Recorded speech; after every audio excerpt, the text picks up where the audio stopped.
السلام علیکم. وعلیکم کیا السلام. حال ہے آپ کے؟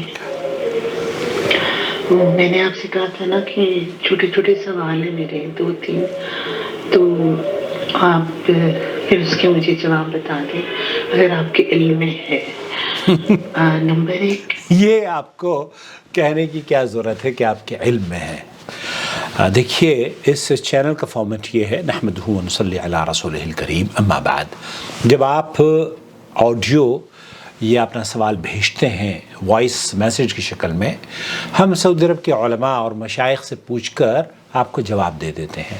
تو اس تکلف کو اور اس سینٹنس کو اضافہ کرنے کی کوئی ضرورت نہیں تھی. بہرحال کہ جب ہم وضو کر رہے ہوں تو ڈور بیل بجے، گھر میں کوئی بھی نہ ہو، جیسے تو میں کھولنے جاؤں، ادھورا وضو چھوڑ کے آدھا، کیا آ کے میں دوبارہ وضو نئے سرے سے شروع کروں یا اپنے وضو کو کمپلیٹ کروں؟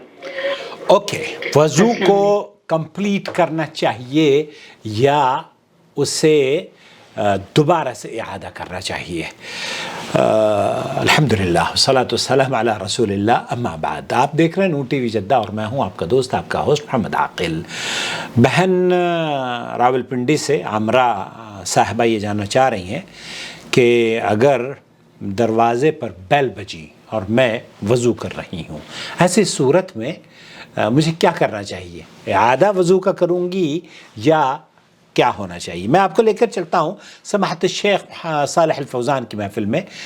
وہ اس سلسلے میں کیا رہنمائی أختكم فرما رہے ہیں؟ محمد مقيمة بالباحة المملكة العربية السعودية تقول في السؤال الأول. ایک خاتون ہی کا سوال ہے جس طریقے سے آپ نے بھیجا ہے سوال، اور شیخ سے پوچھے جا رہا ہے. إذا كنت في حالة الوضوء میں اگر وضو کر رہی ہوں ولم يبقى إلا القدمين اور صرف میرے قدم دھونا باقی ہیں، دق الباب دق الباب، باب دق الباب میرے بیٹے نے اور یہ میرے شوہر نے جرس یا بیل بجا دی ہے، بلادي وذهبت لفتح الباب، فهل يلزمني بعد الرجوع أن أعيد الوضوء من أوله؟ یہاں یہ پوچھا جا رہا ہے کہ کیا مجھے وضو کا اعادہ کرنا ہوگا یا جہاں سے میں نے وضو چھوڑی ہے وہیں سے اپنی مکمل کر لوں؟ لم يستغرق زمنا طويلا فإنك تغسلين القدمين فقط.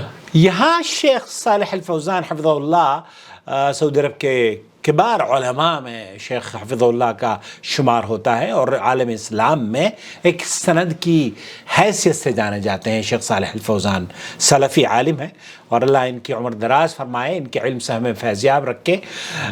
فرما رہے ہیں کہ اگر آپ نے وقت طویل نہیں گزارا ہے، یہ ایسا نہیں ہے کہ آپ جناب 15-20 منٹ کے بعد آ کر وہیں سے وضو کر لیں، نہیں، اگر چھوٹا جیسے آپ وضو کر رہی ہیں اور بیل بجی اور جا کر دروازہ کھول دیا اور آپ نے جناب پھر واپس آ کر اپنے پیروں کو دھو دیا ہے، جہاں سے ڈسکنٹینیو کیا تھا وہیں سے آپ کنٹینیو کر لیں.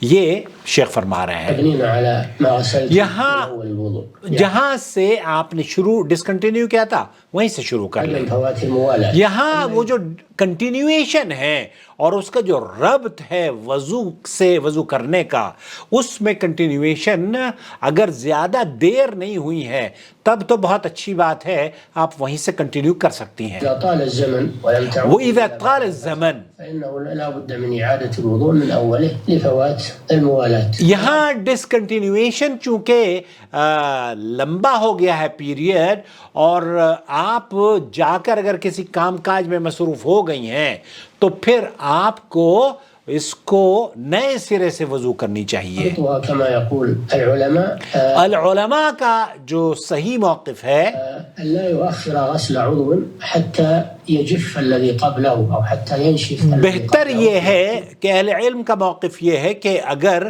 آپ نے وضو کر رہی ہیں اور پہلا حصہ آپ نے اتنا لمبا اس میں گیپ کر دیا ہے کہ وہ جو پہلا حصہ تھا وہ آپ خشک ہو گیا ہے، وہ خود بخود خشک ہو گیا ہے، تو ایسی صورت میں وہ ڈسکنٹینیو ہو جائے گا، کنٹینیویشن اس کی ختم ہو جائے گی اور آپ کو بہتر یہ ہے کہ دوبارہ نئے سرے سے وضو کریں.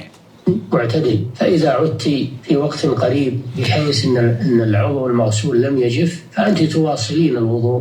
آپ کے لیے یہ کہا جا رہا ہے کہ اگر آپ نے بیل بجنے پر دروازہ کھولا اور بہت دیر اپنے مہمانوں کے ساتھ نہیں رہی ہیں اور آپ کنٹینیو آ کر لیتی ہیں تب بہت اچھی بات ہے اور وہ کنٹینیو کر سکتی ہیں، لیکن اگر آپ کا جسم خشک ہو گیا ہے تو اب آپ کو دوبارہ سے اعادہ کرنا چاہیے. اما اذا كانت الاعضاء قد جفت بطول الزمن فانه لا بد من اعاده الوضوء من اوله لفوات. جیسے میں نے عرض کیا کیونکہ ڈسکنٹینویشن اس کی ختم ہو جاتی ہے، تو اس لیے شیخ فرما رہے ہیں کہ آپ جب وضو کریں تو اس کی کنٹینویشن جاری رہے، اور اگر جسم کے اعضاء آپ کے سوکھ گئے ہیں تو پھر وہ کنٹینویشن شمار نہیں کی جائے گی بلکہ وہ ڈسکنٹینیو ہو جائے گا، تو پھر آپ کو نئے سرے سے وضو کا آغاز کرنا چاہیے. واللہ تعالی عالم، وصلی اللہ علی نبینا محمد وعلی آلہ وصحبہ اجمعین. والسلام علیکم ورحمۃ اللہ وبرکاتہ. إن أول بيت وضع للناس للذي ببكة مباركا وهدى للعالمين فيه آيات بينات مقام إبراهيم ومن دخله كان آمنا ولله على الناس حج البيت من استطاع إليه سبيلا ومن كفر فإن الله غني عن العالمين.